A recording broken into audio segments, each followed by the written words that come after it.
Welcome to Ajosepo, the Nollywood movie that looks you straight in the eye and says, "You think love is simple? Think again." Because in this story, family will test everything. Let's get into it. We open with Dapo. He is proposing to his woman, Tani. And this proposal? Perfect. Romantic lights, soft atmosphere, everything set. The guy did not come to play. He went all out, even brought a violinist. But what really sealed it was his speech. Deep, emotional, real.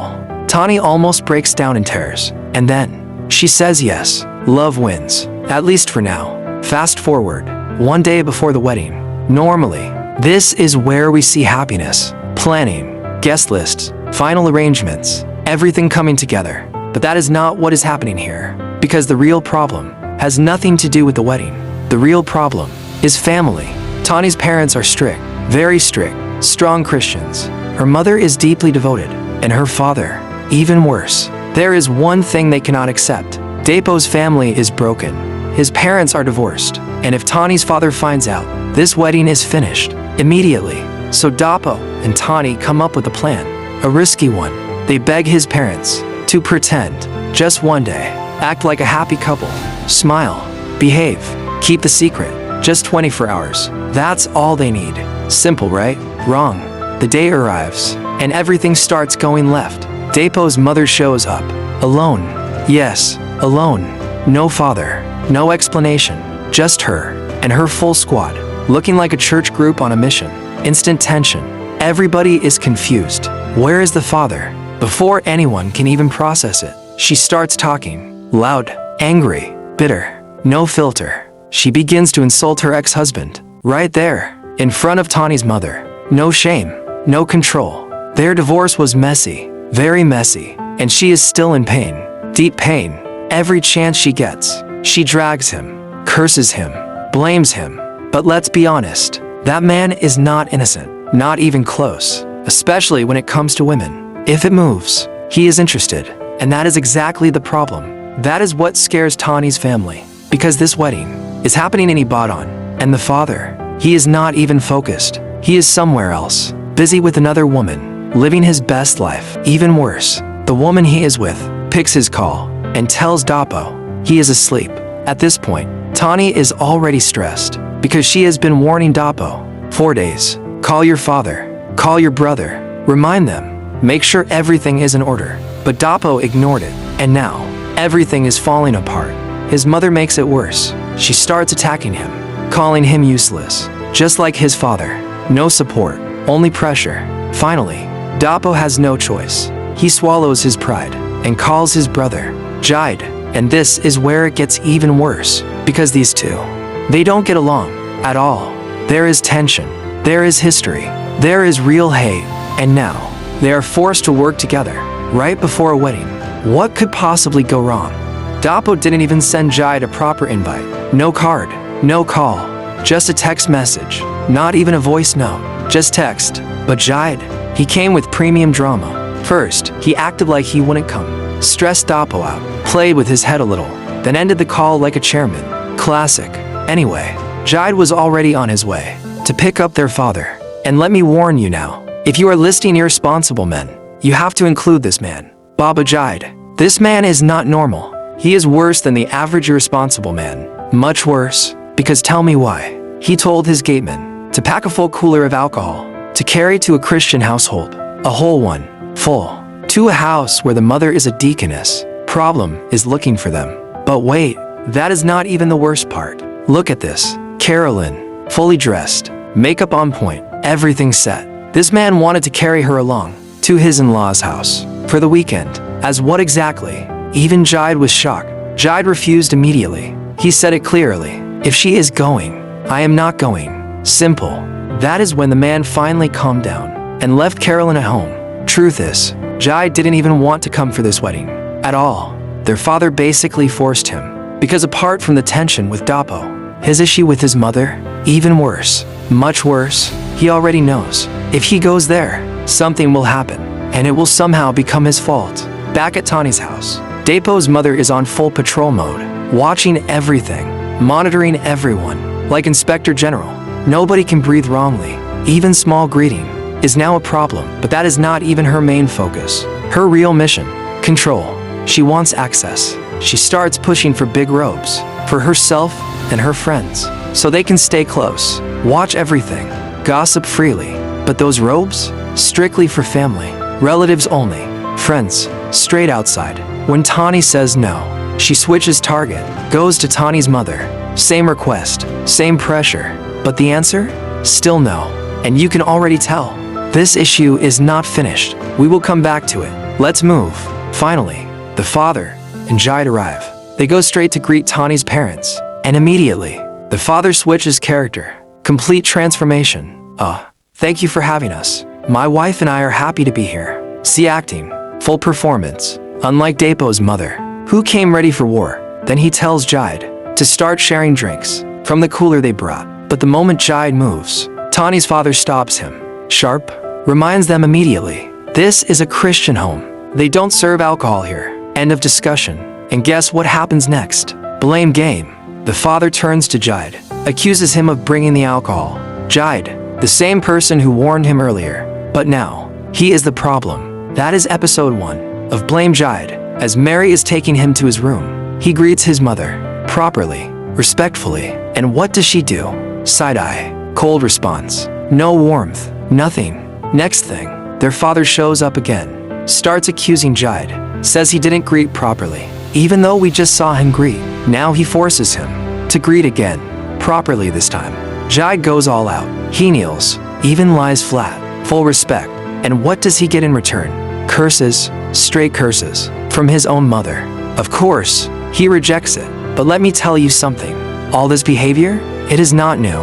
This woman is experienced, very experienced. Manipulation, emotional pressure, pretending. She knows it all. From when Jide was a child, nothing he did was ever enough. Always wrong, always insulted, always compared to his father, called useless, over nothing, things that don't even make sense. And the worst part, that pain never left. It followed him, even till now. And as if that is not enough, Dapo supports his mother blindly. No questions, no balance, just full support. So their relationship, already weak, stays broken. And honestly, Dapo prefers it that way. Later, Daddy is in the sitting room, just standing. Then he hears something, a sweet voice, someone singing, calm, melodic. He joins in, enjoying the moment. Then, he sees her, Yedend, and immediately, shock, because this is not just any woman. This is someone from his past. They used to have history, back in the day. And you already know this kind of man. Old habits don't die. His mind starts running. But Yedend, she's not moving like before, because now, she's married. And not just married, she's married into the same family. Yes, she's connected to Tani's people. Danger. But does that stop Daddy? Of course not. He's still trying to push his luck, trying to bring back old memories. But Yedend keeps her distance, at least for now. Suddenly, people start entering, and everything scatters. Tension rises, voices everywhere, insults flying. They start dragging Daddy, calling him out, disrespecting him. But this man, he's shameless. He just stands there, unaffected, like nothing happened. Later on, Yedend quietly shows up again, this time, private, unexpected. Daddy is surprised, but you can see it. He's interested, very interested. They get closer, and things start going left again. Let's leave them there, because downstairs, another problem is brewing. Back downstairs, Dapo's mother is not done, not even close. After talking and influencing Dapo, she sends him on a mission, straight to Jide's room, not to ask, to demand. She wants Jide to open his room, so her friends can use it. Just like that, no respect, no discussion. Jide pauses, removes his glasses, calm, but dangerous calm. Then he speaks, try it, go ahead, enter, I dare you. At this point, you can feel the tension. Dapo is already heated, confused, pressured, and this whole situation, it drags Tani into it. She steps in, trying to understand what's going on. Then she realizes, this whole thing was planned by Dapo's mother. That's when everything changes. Her mood flips, completely, because now, it's disrespect, open disrespect, especially towards Jide, and she's not having it. Jide, already tired, is ready to just let it go, give up the room, avoid drama, but Tani stops him. Firm, no, not happening. Then one of the women starts shouting, pushing Dapo. telling him to obey his mother, do what she wants. But Tani, she shuts it down immediately, clears everyone, calls them out. No fear, no hesitation. But the real moment is when she faces Dapo directly, voice raised, anger clear, and she calls him out. A mummy's boy, someone who cannot think for himself. Silence, heavy silence. Upstairs, Tani's mother hears everything. Shocked, immediately calls her up. But at this point, damage is already done. Dapo's mother and her people, they can't even stay again. Shame catches them. They leave, head straight to their hotel. But even while leaving, she's still talking, still insulting, now turning on her own son, and even Tani's family, calling them poor, disrespecting everyone. And the worst part, people are watching. Everything is public, nothing hidden. And Tani, she hears all of it, every single word. And now, this wedding is hanging by a thread. Let's check upstairs, because something else is happening. And it's not small. Daddy and Yedend, they've crossed the line. What started as tension has now turned into a situation. But suddenly, problem, serious problem. Things go wrong, very wrong. They try to separate, but something is off, completely off. They struggle, they move, they try everything, but nothing works. They're stuck, panic sets in, real panic, because this is no longer normal.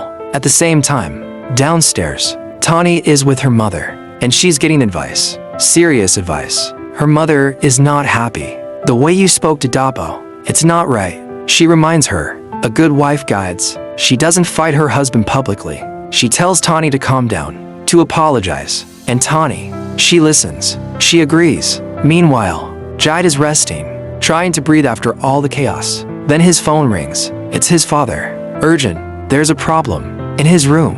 Jide rushes there, opens the door, and freezes, completely frozen. Because what he sees is madness, total madness. He doesn't even know how to react. He steps back, confused, shocked. Then it clicks. This is not ordinary. This is something deeper, something cultural, something dangerous, a serious consequence. He immediately leaves the room, frustrated, because this situation is beyond normal explanation.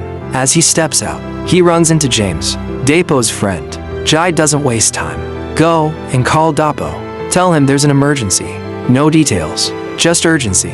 Dapo arrives, already angry, already assuming the worst. What have you done again? He's blaming Jide instantly, without even knowing anything. Finally, he goes inside, sees it for himself, and loses it completely. He storms out, angry, frustrated, confused. Jide steps in, calm, explains everything. This is not ordinary. This is serious, something spiritual, something dangerous, and it's connected to Yedend. They need help, fast. They suggest involving Tani, but Dapo refuses. He doesn't want to drag her into this mess. Understandable, but risky, because time is running out. That means one thing. They need external help, traditional help, someone who understands this kind of situation. But Dapo, still not listening, still stubborn, even with the danger right in front of him. Then, he gets an idea. He brings James, a doctor, but not just any doctor, a children's doctor, for this kind of problem. Even Jide is tired at this point, because this is not making sense anymore. Time is going. The situation is getting worse. So Jide makes a decision. On his own, he goes to get Tani, because at least, she understands the human body. And right now, they need someone who understands something, anything, before everything completely falls apart. Dapo had no choice. He had to explain. But, even then, he didn't say everything. He left out one key detail, who his father was involved with. But Tani, she already sensed it. That fear she always had, about his father causing problems. It was happening, right now.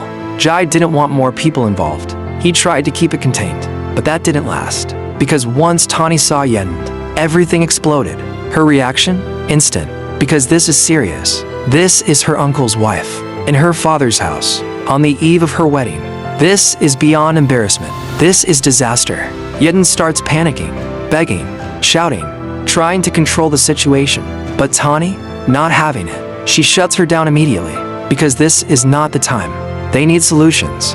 Fast. Jide keeps saying it. They need proper help. Someone who understands what's going on. But nobody is listening.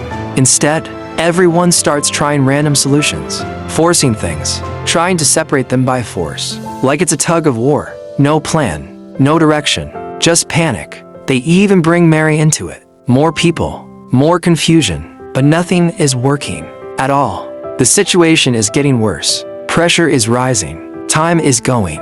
Mary suggests something. Hospital. But that comes with risk. To public.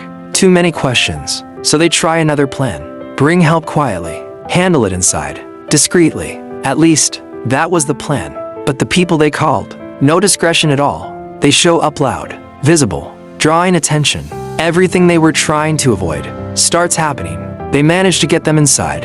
After covering up with excuses. But, even then, help is not really helping. One of them checks the situation and immediately knows. This is not ordinary. This is serious. Something beyond normal explanation. They try basic treatment. Nothing works. At all. Everything fails. Because the truth is simple. This kind of problem needs the source, the person behind it. And that leads to one name. Uncle Frank. Now Tani has to act. She goes to him. Pulls him aside. Away from everyone. Because how do you even explain this? How do you tell a man something like this? But when he finally understands, his reaction? Explosive. Anger. Disbelief. Embarrassment. Because this is happening in his family house. Because of his wife. At this point, everything has gone too far. And now, the only question is, how do they fix this before everything completely collapses? Yedin fired back. Not just because of the whole situation, but because of their marriage. She starts exposing things, saying since they got married, things haven't been right between them. Their relationship has been shaky, and that's where all this problem started from. Uncle Frank, not happy at all. You can see the frustration, the anger, the embarrassment. Everything is coming out at once. At this point, Tani and Dapo had to step in. Both of them went straight into begging mode. Because forget everything. Their wedding is the next day, and this situation can ruin everything. Dapo even suggests something crazy, like maybe they can fix it now and sort other things later. Jide immediately shuts it down, because this is not a joke anymore. Yedin keeps talking too much, and it almost makes Uncle Frank walk away. And if he walks away, everything is finished. So they rush him, beg him, hold him back, calm him down, anything to keep him there. Finally, he agrees to help. He brings something out, starts trying to fix the situation. Everyone is watching, hoping, waiting. But then, problem. It's not working at all. Now confusion increases, because even him, he's not fully sure anymore. He can't even remember everything clearly. And that's when it gets worse, because the person who might actually know is Tani's mother.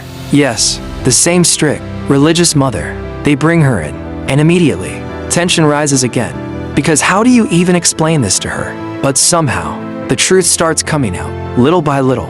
Turns out, she knew something about it. She had an idea, and instead of simple solutions, things escalated to this level. Tani is shocked, completely shocked, because this is her own mother, and the situation is way deeper than she thought. Even Uncle Frank tries to remind her of things, but she deflects, avoids taking responsibility, shifts the blame. Typical.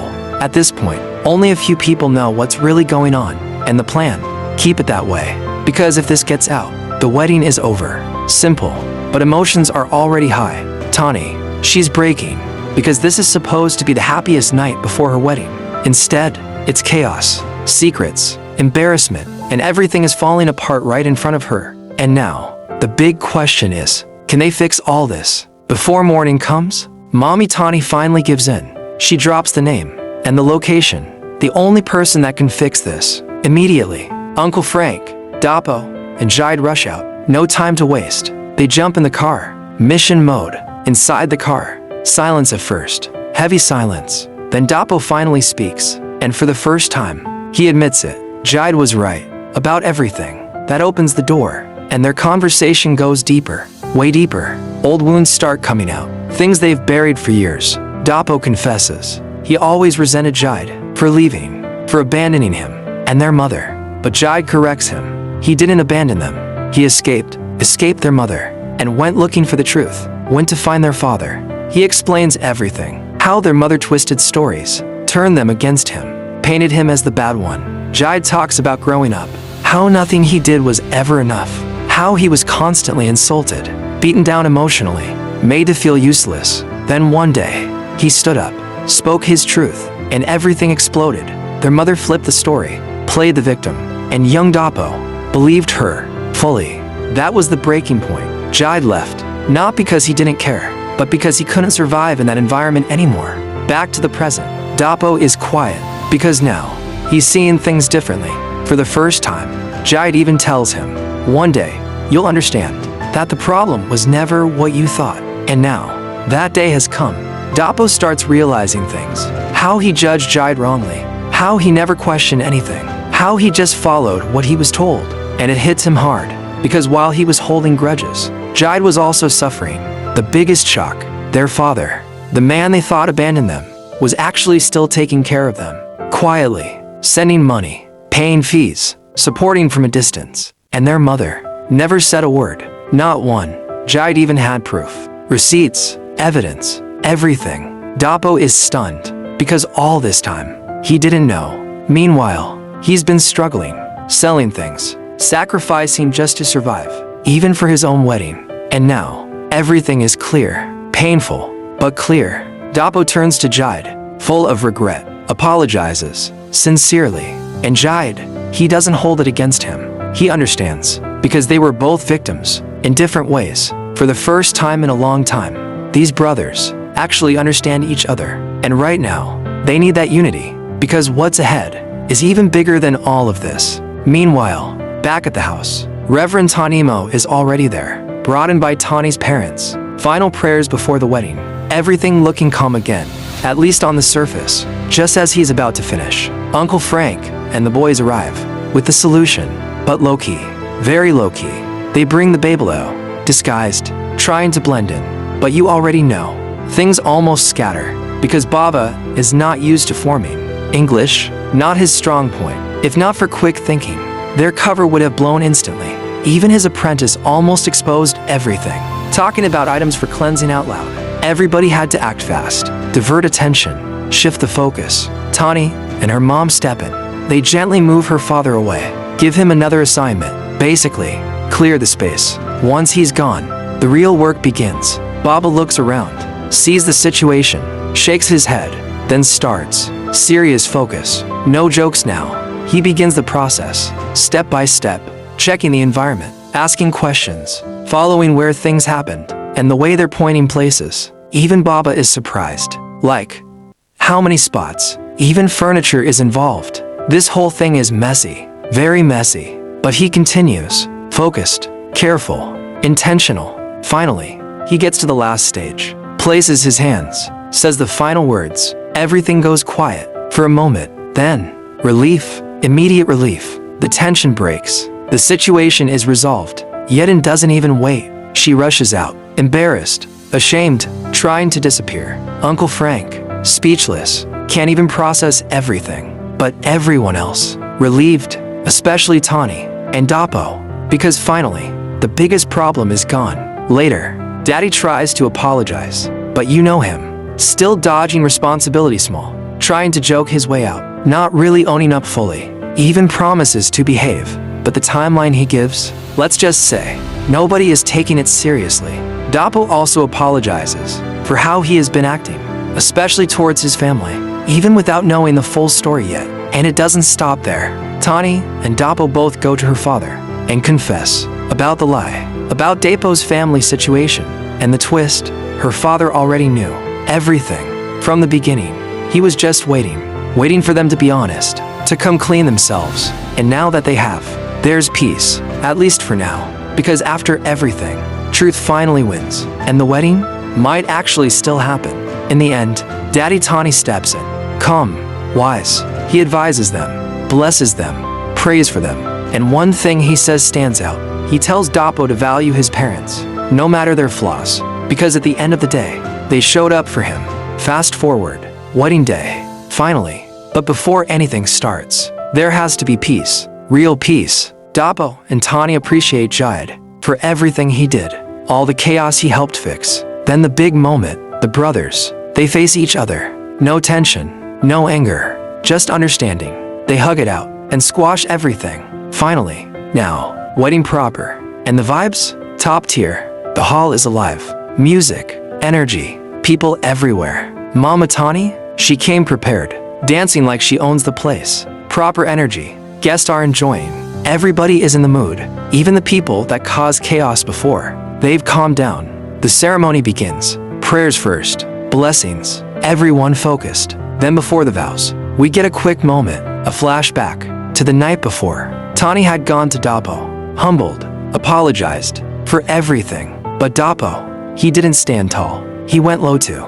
Met her halfway, promised to love her right, and most importantly, asked her to always tell him the truth, no matter how it sounds. And she agreed. Back to the present. They say their vows, officially become husband and wife. The love in the room, you can feel it, heavy, real. After that, no time to waste. Straight to celebration. Music blasting, people dancing, money flying. Proper Nigerian wedding vibes. One highlight, Dapo's parents. Unexpected moment, smiles, energy, even a little bonding. Uncle Frank too, finally calms down, starts letting things go, choosing peace. And just when you think it's over, Jide steps up, grabs the mic, and delivers a surprise for his brother. Performance drops, energy goes up again. The whole place goes wild. No dull moment. Even the elders, they join in, laughing, dancing, enjoying the moment. Everything that started with chaos ends in joy. And just like that, we've reached the end of this crazy, funny, drama-filled story. If you enjoyed this recap, drop your thoughts. Who was your favorite character? What part shocked you the most? Don't forget to like, subscribe, and I'll catch you in the next one.